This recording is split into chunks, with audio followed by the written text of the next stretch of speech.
Today we are here at the Smart, Safe and Resilient Main Ports in Rotterdam, together with the Managing Director, Peter de Bruijn. Welcome and thank you very much for having us for this interview. May I ask you as a first question, because you told me that this company is rather new, what was the reason for starting the company and what is its rather short history so far? It was founded in 2011 by myself, together with the Harbour Master of Rotterdam and the Safety Region Director.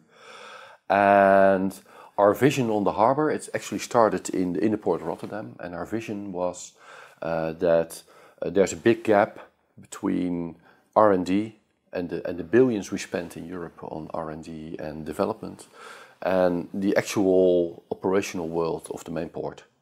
So actually, Jaap Lems, he said the famous words, why does it never land into my harbour? And I'm still the biggest harbour in Europe, so why doesn't innovation lead to results that I can use? That's why we founded this company as a foundation at that moment called Studio Veiligheid. It's a safe environment for innovation. Right. Your company actually carries out initiatives that contribute to what we call responsible innovation, that is, innovation leading to both economic profit for companies and socio-economic solutions for all stakeholders involved. How do you do that? Well, what you're asking me is solving one of the biggest issues between the balance between economics and social welfare. And how we do it is we use real-life testing. Together with the Harbour Master, as I said, the Port of Rotterdam is a playground for innovation. And in this port we have people living there, working in the harbour, but it's also one of the biggest economic places for profit in the Netherlands. So there is a balance between safety, between profit and social accomplishments. So we use this harbour as a playground, and that's the way we do that. So we create events where we can test innovation and we can see what the effect will be on economics, but also on the welfare of people living in this harbour. So it's always a balance. Right. Could you give us a couple of examples of these kinds of initiatives where you test or use the harbour as a testing bed? Yes, actually one of the best examples wasn't actually in the harbour of Rotterdam, but in Amsterdam, which was during sail in 2010, where we used this event where all the tall ships are coming in and millions of people are coming towards to the port of Amsterdam. It's a big event, and we turned that into a testing ground for sharing information between public and private partners. And we could actually use this information for steering the event, but also for safety regions to do their business in guarding the safety of the event itself and all the millions of people being there. So that's one of the biggest, sail was one of our biggest accomplishments in the past years. So it's also one of your biggest successes, I guess? Yes, it was a success, but also we came to the conclusion that sharing information is very difficult, especially between public and private partners, but also between private partners together. And since then we've been trying, doing new events, other events, and trying to create an environment where sharing of information and data is a normal thing. But sail is still one of the, because we actually saved some people over there, having information on location of private ships, but also of police boats, ambulances, and we could all put this information in one big picture. And because having that picture and making it available to all people involved during the event, we could actually see the event happening real time. Right. So what I would like to know is how you actually, if you have these private and public partners, and they have rather different goals, I assume. Yeah. How do you convince them eventually to share the information, to share the data, because that is usually quite a challenge?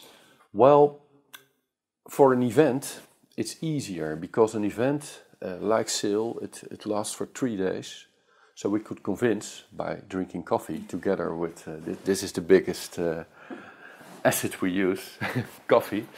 But we talk to the owners of data. So I talk to the high up into the ranks of the police department. Can we show your RIBs, which is rubber boats, which they use to during the event? Can we show the location of this RIB on the map? And they said, okay, it's okay, but just for the event. And we talked to the private ship owners. Can we show the location of your ship? And we talked to the ambulance department, and they said, okay, can we show the ambulance on the map? And it's all right for during the event, because they all understand during the event it's necessary to share information. So this is the way we did that. We accomplished an agreement on sharing information on a temporary base.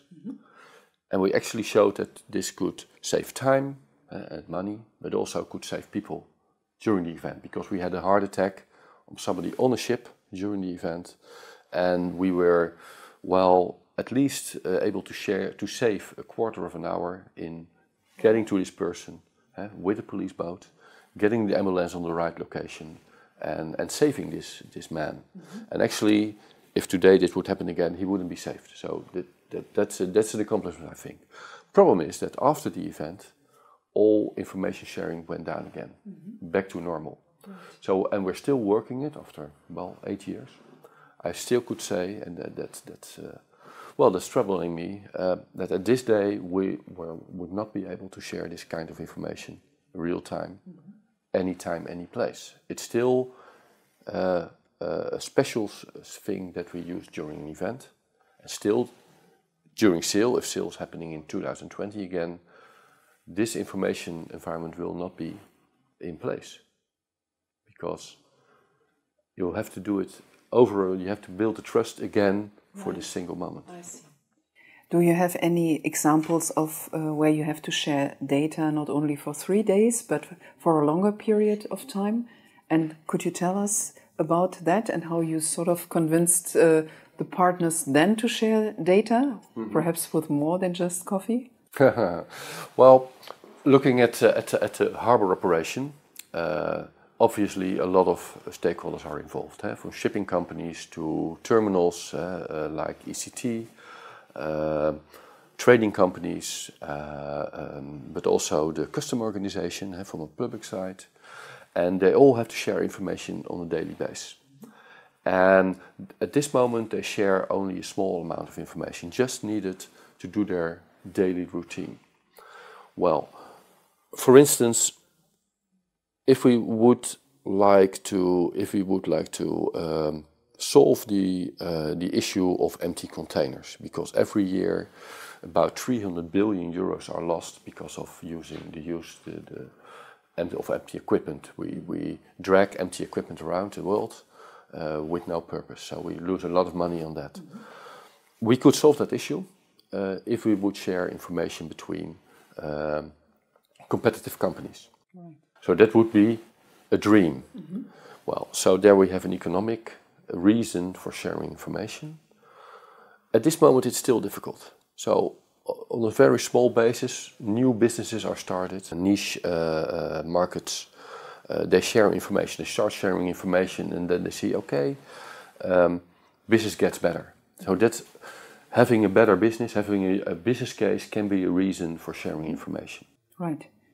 But you cannot convince the incumbents to sort of share this information because they feel they would otherwise give away important information. Yeah, I think at this moment sharing information is still looked at as a danger and not as a profitable thing to do.